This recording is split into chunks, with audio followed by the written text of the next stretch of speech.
ಕಳೆದ ಕೆಲವು ವರ್ಷಗಳಿಂದ ಭಾರತದಲ್ಲಿ ಜಾರಿ ನಿರ್ದೇಶನಾಲಯ ಮತ್ತು ಕೇಂದ್ರೀಯ ತನಿಖಾ ದಳ ಎರಡೂ ಸಂಸ್ಥೆಗಳು ತಮ್ಮ ಕಾರ್ಯಾಚರಣೆಯಿಂದಾಗಿ ಸಾಕಷ್ಟು ಸುದ್ದಿಯಲ್ಲಿವೆ.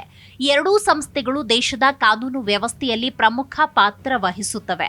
ಆದರೆ ಇವುಗಳ ಕಾರ್ಯಕ್ಷೇತ್ರ, ಅಧಿಕಾರ, ವರದಿ ಸಲ್ಲಿಸುವ ವ್ಯವಸ್ಥೆಯಲ್ಲಿ ಗಮನಾರ್ಹ ವ್ಯತ್ಯಾಸಗಳಿವೆ. ಹಾಗಾಗಿ ಇಡಿ ಮತ್ತು ಸಿಬಿಐ ಇವುಗಳ ಕಾರ್ಯವೈಖರಿ, ನಿರ್ದೇಶಕರ ನೇಮಕಾತಿ, ವರದಿ ಸಲ್ಲಿಕೆ ಇವುಗಳ ಬಗ್ಗೆ ಸಂಕ್ಷಿಪ್ತವಾಗಿ ನೋಡ್ತಾ ಹೋಗೋಣ. ಜಾರಿ ನಿರ್ದೇಶನಾಲಯ, ಎನ್ಫೋರ್ಸ್ಮೆಂಟ್ ಡೈರೆಕ್ಟರೇಟ್, ಇಡಿಯ ಮುಖ್ಯ ಗಮನ ಆರ್ಥಿಕ ಅಪರಾಧಗಳ ತನಿಖೆಯ ಮೇಲಿದ್ದು, ಭಯೋತ್ಪಾದಕ ಚಟುವಟಿಕೆಗಳಿಗೆ ಹಣಕಾಸು ಒದಗಿಸುವಿಕೆ, ಮನಿ ಲಾಂಡ್ರಿಂಗ್, ವಿದೇಶಿ ವಿನಿಮಯ ಉಲ್ಲಂಘನೆ, ಅಕ್ರಮ ಆಸ್ತಿ ಸಂಪಾದನೆಗಳ ಕುರಿತು ತನಿಖೆ ನಡೆಸಲಿದೆ. ಇನ್ನು ಇಡಿಯು ಆರ್ಥಿಕ ಅಪರಾಧಗಳಿಗೆ ಸಂಬಂಧಪಟ್ಟ ತನಿಖೆಯನ್ನ ನಡೆಸುವಾಗ ಸಾಕ್ಷಿಗಳನ್ನು ಸಂಗ್ರಹಿಸಲು, ಆರೋಪಿಗಳನ್ನು ವಿಚಾರಣೆಗೆ ಒಳಪಡಿಸಲು, ಅಗತ್ಯ ಇದ್ರೆ ಆಸ್ತಿಗಳನ್ನು ಮುಟ್ಟುಗೋಲು ಹಾಕಿಕೊಳ್ಳಲು ಅಧಿಕಾರ ಹೊಂದಿದೆ. ಜಾರಿ ನಿರ್ದೇಶನಾಲಯ ನಿರ್ದೇಶಕರ ನೇಮಕಾತಿಯು ಕೇಂದ್ರ ವಿಜಿಲೆನ್ಸ್ ಕಾಯ್ದೆ 2003ರ ನಿಬಂಧನೆಗಳಿಗೆ ಒಳಪಟ್ಟಿದೆ. ಹಾಗಾಗಿ ಇಡಿ ನಿರ್ದೇಶಕರ ನೇಮಕಾತಿಗಾಗಿ ಕೇಂದ್ರ ವಿಜಿಲೆನ್ಸ್ ಆಯುಕ್ತರ ನೇತೃತ್ವದಲ್ಲಿ ಒಂದು ಸಮಿತಿಯನ್ನ ರಚಿಸಲಾಗುತ್ತೆ. ಈ ಸಮಿತಿಯಲ್ಲಿ ಇತರ ಹಿರಿಯ ಅಧಿಕಾರಿಗಳು ಮತ್ತು ಸರ್ಕಾರದ ಪ್ರತಿನಿಧಿಗಳು ಇರುತ್ತಾರೆ. ಅದರಂತೆ ಸಾಮಾನ್ಯವಾಗಿ ಭಾರತೀಯ ಕಂದಾಯ ಸೇವೆ ಅಥವಾ ಭಾರತೀಯ ಆಡಳಿತ ಸೇವೆಯಂತಹ ಉನ್ನತ ಆಡಳಿತ ಸೇವೆಯ ಅಧಿಕಾರಿಗಳನ್ನ ಇಡಿ ನಿರ್ದೇಶಕರಾಗಿ ಆಯ್ಕೆ ಮಾಡಲಾಗುತ್ತೆ. ಇನ್ನು ಆಯ್ಕೆಯಾದ ವ್ಯಕ್ತಿಯ ಕುರಿತು ಪ್ರಧಾನ ಮಂತ್ರಿಗಳು, ಗೃಹ ಸಚಿವರನ್ನ ಒಳಗೊಂಡಂತೆ ಉನ್ನತ ಸರ್ಕಾರಿ ಅಧಿಕಾರಿಗಳು ತೀರ್ಮಾನ ಮಾಡ್ತಾರೆ. ಇಡಿ ನಿರ್ದೇಶಕರ ಅಧಿಕಾರ ಅವಧಿ ಸಾಮಾನ್ಯವಾಗಿ 2 ವರ್ಷಗಳವರೆಗೆ ಇರುತ್ತೆ. ಆದರೆ ಕೆಲವು ಸಂದರ್ಭಗಳಲ್ಲಿ ಸರ್ಕಾರದ ಅನುಮತಿಯೊಂದಿಗೆ ಇದನ್ನ ವಿಸ್ತರಿಸಬಹುದು. ಹಾಗಾದ್ರೆ ಇಡಿ ಅಧಿಕಾರಿಗಳು ಯಾರಿಗೆ ವರದಿ ಮಾಡ್ತಾರೆ? ಇಡಿಯು ಕೇಂದ್ರ ಹಣಕಾಸು ಸಚಿವಾಲಯದ ಅಡಿಯಲ್ಲಿ ಕಾರ್ಯನಿರ್ವಹಿಸುತ್ತೆ. ಇದರ ನಿರ್ದೇಶಕರು ಕಂದಾಯ ಇಲಾಖೆಗೆ ನೇರವಾಗಿ ವರದಿ ಸಲ್ಲಿಸ್ತಾರೆ.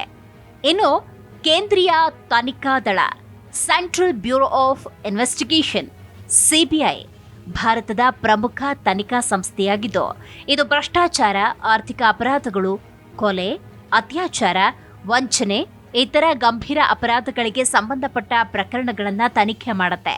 ಸಿಬಿಐ ಕಾರ್ಯಕ್ಷೇತ್ರವು ಇಡಿಗಿಂತ ವಿಶಾಲವಾಗಿದೆ. ಆದರೆ ಇದು ಕೇವಲ ಕೇಂದ್ರ ಸರ್ಕಾರದ ಆದೇಶದ ಮೇಲೆ ಅಥವಾ ನ್ಯಾಯಾಲಯದಿಂದ ಆದೇಶ ಬಂದಾಗ ಮಾತ್ರ ತನಿಖೆ ಪ್ರಾರಂಭಿಸುತ್ತೆ. ಅದರಂತೆ ಕೇಂದ್ರ ಸರ್ಕಾರಿ ಉದ್ಯೋಗಿಗಳ ವಿರುದ್ಧ ಭ್ರಷ್ಟಾಚಾರದ ಆರೋಪಗಳ ತನಿಖೆ ಹಾಗೂ ಕೊಲೆ, ಅತ್ಯಾಚಾರ, ದೊಡ್ಡ ಪ್ರಮಾಣದ ವಂಚನೆಯಂತಹ ಗಂಭೀರ ಅಪರಾಧಗಳ ತನಿಖೆ ಮತ್ತು ಭಯೋತ್ಪಾದಕ ಚಟುವಟಿಕೆಗಳು, ಗೂಢಾಚಾರಿಕೆಯಂತಹ ರಾಷ್ಟ್ರೀಯ ಭದ್ರತೆಗೆ ಸಂಬಂಧಪಟ್ಟ ಪ್ರಕರಣಗಳ ಜೊತೆಗೆ ಇಂಟರ್ಪೋಲ್ನೊಂದಿಗೆ ಸಹಕರಿಸಿ ಅಂತಾರಾಷ್ಟ್ರೀಯ ಅಪರಾಧಗಳ ತನಿಖೆ ನಡೆಸುತ್ತೆ. ಇನ್ನು ಸಿಬಿಐ ನಿರ್ದೇಶಕರ ನೇಮಕಾತಿ ದೆಹಲಿಯ ವಿಶೇಷ ಪೊಲೀಸ್ ಸ್ಥಾಪನೆ ಕಾಯ್ದೆ 1946ರ ಅಡಿಯಲ್ಲಿ ನಡೆಯುತ್ತೆ. ಅದರಂತೆ ಸಿಬಿಐ ನಿರ್ದೇಶಕರನ್ನ ಆಯ್ಕೆ ಮಾಡಲು ಪ್ರಧಾನಮಂತ್ರಿ, ಸುಪ್ರೀಂ ಕೋರ್ಟ್ನ ಮುಖ್ಯ ನ್ಯಾಯಾಧೀಶರು, ಅವರಿಂದ ಆಯ್ಕೆಯಾದ ಇತರ ನ್ಯಾಯಾಧೀಶರು, ಲೋಕಸಭೆಯ ವಿರೋಧ ಪಕ್ಷದ ನಾಯಕರನ್ನ ಸೇರಿಸಿ ಸಮಿತಿಯನ್ನ ರಚಿಸಲಾಗುತ್ತೆ. ಸಾಮಾನ್ಯವಾಗಿ ಭಾರತೀಯ ಪೊಲೀಸ್ ಸೇವೆಯ ಹಿರಿಯ ಅಧಿಕಾರಿಗಳಿಂದ ಒಬ್ಬರನ್ನ ಸಿಬಿಐ ನಿರ್ದೇಶಕರನ್ನಾಗಿ ಆಯ್ಕೆ ಮಾಡಲಾಗುತ್ತೆ. ಈ ಅಧಿಕಾರಿಗಳು ಕನಿಷ್ಠ ಪೊಲೀಸ್ ಮಹಾನಿರ್ದೇಶಕರು ಈ ಶ್ರೇಣಿಯ ಅನುಭವವನ್ನ ಹೊಂದಿರಬೇಕು. ಜೊತೆಗೆ ಸಿಬಿಐ ನಿರ್ದೇಶಕರ ಅಧಿಕಾರ ಅವಧಿಯು 2 ವರ್ಷಗಳವರೆಗೆ ಇರುತ್ತೆ. ಆದರೆ ಸರ್ಕಾರದ ಅನುಮತಿಯೊಂದಿಗೆ ಇದನ್ನ ವಿಸ್ತರಿಸಬಹುದು. ಇನ್ನು ಸಿಬಿಐ ಯಾರಿಗೆ ವರದಿ ಮಾಡುತ್ತೆ? ಸಿಬಿಐ ಕೇಂದ್ರ ಸಿಬ್ಬಂದಿ, ಸಾರ್ವಜನಿಕ ಕುಂದುಕೊರತೆ ಮತ್ತು ಪಿಂಚಣಿ ಸಚಿವಾಲಯದ ಅಡಿಯಲ್ಲಿ ಕಾರ್ಯನಿರ್ವಹಿಸುತ್ತೆ. ಈ ಸಚಿವಾಲಯವನ್ನ ಸಾಮಾನ್ಯವಾಗಿ ಪ್ರಧಾನ ಮಂತ್ರಿಗಳೇ ನೇತೃತ್ವ ವಹಿಸುತ್ತಾರೆ. ಸಿಬಿಐ ನಿರ್ದೇಶಕರು ಸಿಬ್ಬಂದಿ ಮತ್ತು ತರಬೇತಿ ಇಲಾಖೆ ಮೂಲಕ ಪ್ರಧಾನ ಮಂತ್ರಿಗಳಿಗೆ ನೇರವಾಗಿ ವರದಿ ಸಲ್ಲಿಸುತ್ತಾರೆ. ಸಿಬಿಐ ತನ್ನ ಕಾರ್ಯಕ್ಷೇತ್ರದಲ್ಲಿ ವಿಶಾಲವಾದ ಅಧಿಕಾರ ಹೊಂದಿದೆ. ಅದರಂತೆ ಸಿಬಿಐ ಆರೋಪಿಯೊಬ್ಬರು ದೇಶದಿಂದ ಪರಾರಿಯಾಗಬಹುದು ಅಥವಾ ಸಾಕ್ಷಿಗಳನ್ನು ತಿರಚಬಹುದು ಅಂತ ಭಾವಿಸಿದ್ರೆ ಯಾವುದೇ ವಾರೆಂಟ್ ಇಲ್ಲದೆ ಬಂಧಿಸಬಹುದು.